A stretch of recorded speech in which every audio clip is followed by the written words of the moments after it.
अगर दुनिया के सभी परमाणु बमों को एक साथ लॉन्च कर दिया जाए तो कैसा दृश्य होगा। अमेरिकी राष्ट्रपति ने पहले परमाणु बटन दबाया और बूस्टर के जलते ही मिसाइल तुरंत सभी परमाणु हथियारों वाले देशों की ओर चली गई। वहां उपस्थित 8 परमाणु संपन्न देशों के प्रमुख यह देखकर चौंक कर उछल पड़े और उन्होंने राष्ट्रपति की आलोचना की कि अब वे उनकी दया पर निर्भर नहीं रह सकते। इसलिए बाकी के 7 देशों के प्रमुखों ने भी बिना कोई हिचकिचाहट बटन दबा दिया। इस प्रकार दुनिया के सभी परमाणु हथियार एक साथ उड़ा दिए गए। 5 मिनट के बाद पृथ्वी की सभ्यता अस्तित्व में नहीं रहती। जब हर कोई निराशा में मृत्यु का इंतजार कर रहा था, तब अमेरिकी राष्ट्रपति ने एक और मजाकिया काम किया। उन्होंने परमाणु बम के आत्मविनाश बटन को दबा दिया। परमाणु बम अंतरिक्ष में घातक विस्फोट कर गया। विभिन्न देशों के नेता हैरान रह गए थे, लेकिन उसी समय वे राहत महसूस कर रहे थे, क्योंकि पृथ्वी को नष्ट करना उनका उद्देश्य नहीं था। इसलिए उन्होंने भी आत्मविनाश चालू कर दिया।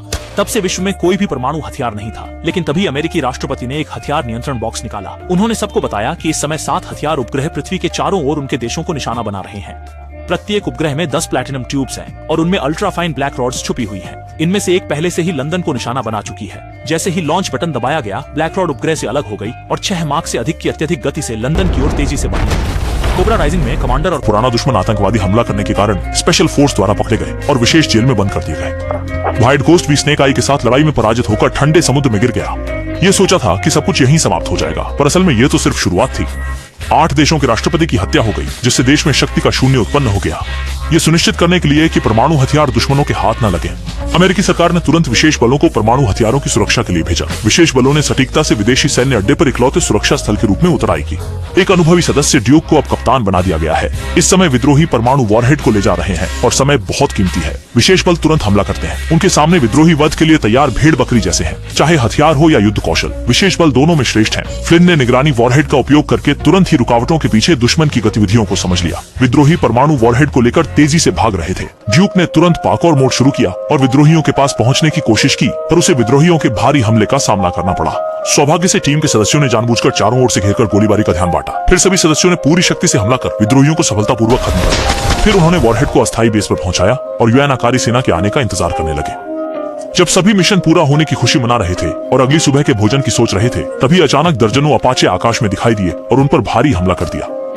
वहां तुरंत आग की लपटें उठने लगी। बिना भारी हथियारों के वे केवल मशीन गनों से प्रतिरोध कर सकते थे, लेकिन हेलीकॉप्टर की घनी फायरिंग के बीच यह पूरी तरह असंभव था और लोग लगातार गोलियां चला रहे थे। एक के बाद एक टीम के सदस्य गिरने लगे और फ्लिन भी दुश्मनों की भारी गोलीबारी में फंस गया और वह कभी भी मारा जा सकता था। ड्यूक फौरन उसकी बचाव के लिए दौड़ा, जबकि रोड ब्लॉक और लेडी जे मशीन गन लेकर मुकाबला करने लगे।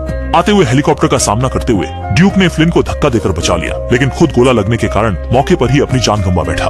रूटपास फ्लिन और मिसेस टरू के साथ कुएं में कूद गए और दुश्मन की हिंसक छानबीन से बचने में सफल रहे। जब सुबह हुई, वे कुएं से बाहर निकले और देखा कि दृश्य बेहद भयावह था। उनके अलावा सभी विशेष बल के सदस्य शहीद हो चुके थे, लेकिन राष्ट्रपति ने बाहर यह घोषणा कर दी कि विशेष बल ने खुद से परमाणु हथियार हथियाने की कोशिश की। विद्रोह करने की कोशिश के कारण उसने उन्हें नष्ट करने का आदेश दिया। विश्व की सुरक्षा के लिए राष्ट्रपति ने परमाणु देशों को एक शिखर सम्मेलन आयोजित करने के लिए बुलाया, ताकि वे परमाणु हथियारों में कटौती पर विचार कर सकें। ये सब वास्तव में क्या है? ये एक गुप्त भूमिगत स्थान पर है। कमांडर और पुराना दुश्मन शराब के ड्रम में भरे हुए जैसे जिंदा लाश की तरह यहाँ कैद थे, लेकिन सोचा भी नहीं था कि व्हाइट घोस्ट को भी पकड़कर बेहोश करके उन्हीं ड्रमों में डाल दिया गया, पानी के टैंक में। हालांकि यह सब एक साजिश थी।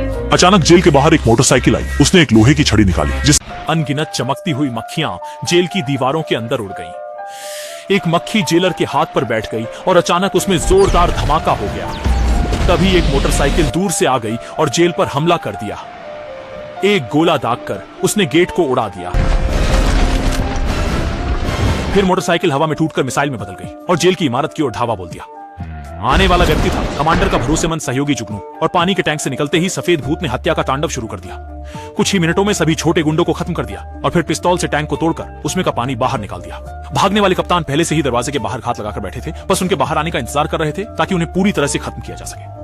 लेकिन तभी उनके पीछे का दरवाजा अचानक खुल गया और कुछ लोहे की गेंदें भीतर आ गई। इससे पहले कि वे प्रतिक्रिया कर पाते, जबरदस्त विस्फोट हुआ। आने वाला व्यक्ति सिंगोपोटा ही था और इंस्पेक्टर मरा नहीं था।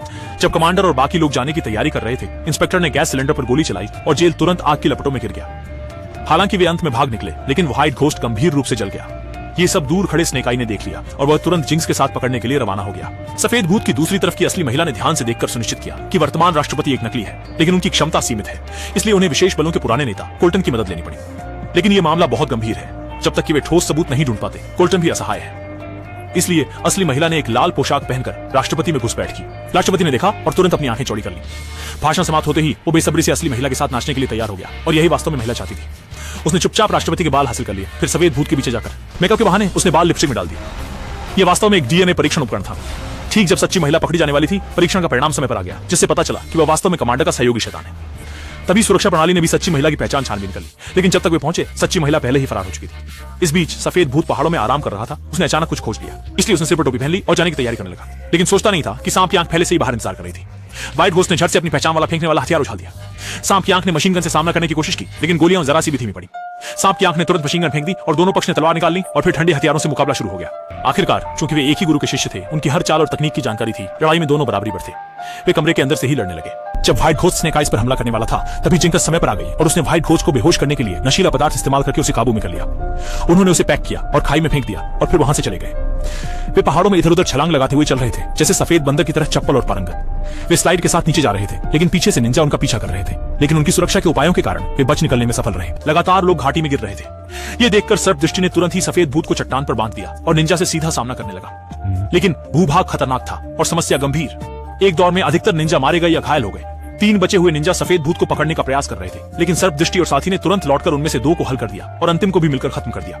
पर तभी कुछ और निंजा उनका पीछा करते हुए आ गए। सर्प दृष्टि ने तुरंत जिंक्स को बाहर फेंक दिया और फिर एक सिग्नल गन से लड़ाई भड़काई। सभी लोग चिकन के खून में दब चुके थे। जैसे ही जिंक्स को लगा कि स्नेक आइज का भी बुरा हाल हो सकता है, अचानक बर्फीली तूफान में से एक आकृति उभरी। उन्होंने सफेद भूत को निंजा के शरीर के पास ले जाया। टीम लीडर से पता चला कि सफेद भूत ने गुरु को नहीं मारा था। असली हत्यारा शैतान था, जिसने बूढ़े का वेश बनाकर स्टील मास्टर, जो कि सांप आंख और दूसरे का गुरु था, को मारा और उसका आरोप सफेद भूत पर लगा दिया।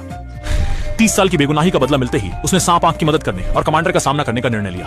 फिर अपनी यूएन की विदा लेने के लिए जब रोड ब्लॉक और अन्य लोग अगला कदम योजना बना रहे थे, अचानक अनचाहा अतिथि उनके कमरे में आ गया। कुछ घूंसे बोटों का आदान प्रदान करने के बाद पता चला कि आने वाले लोग वास्तव में स्नेक आइज और उनकी टीम थी।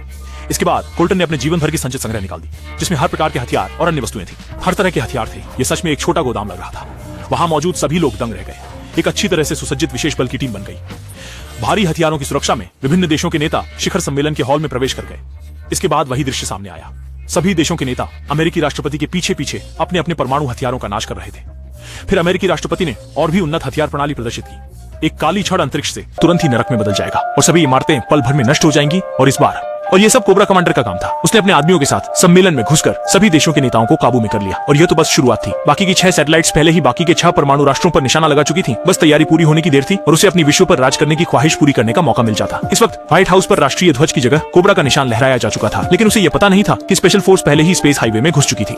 मौका सही देखते ही सफेद भूत ने तुरंत हमला शुरू कर दिया और स्नेक आइज भी उसके पीछे पीछे था। पहले के गुरु भाई 30 सालों में पहली बार दुश्मन को साथ में मार रहे थे। ये सोच भी नहीं सकते थे कि ऐसा होगा। इतनी बेहतरीन समझदारी से उन्होंने पलक झपकते ही सभी दुश्मनों को मार गिराया। राष्ट्रपति का भेष धारण किए शैतान भागना चाहता था, लेकिन उसका रास्ता सफेद भूत ने रोक लिया। शैतान ने तुरंत गोली चलाई, लेकिन सफेद भूत ने गोलियों को काट डाला।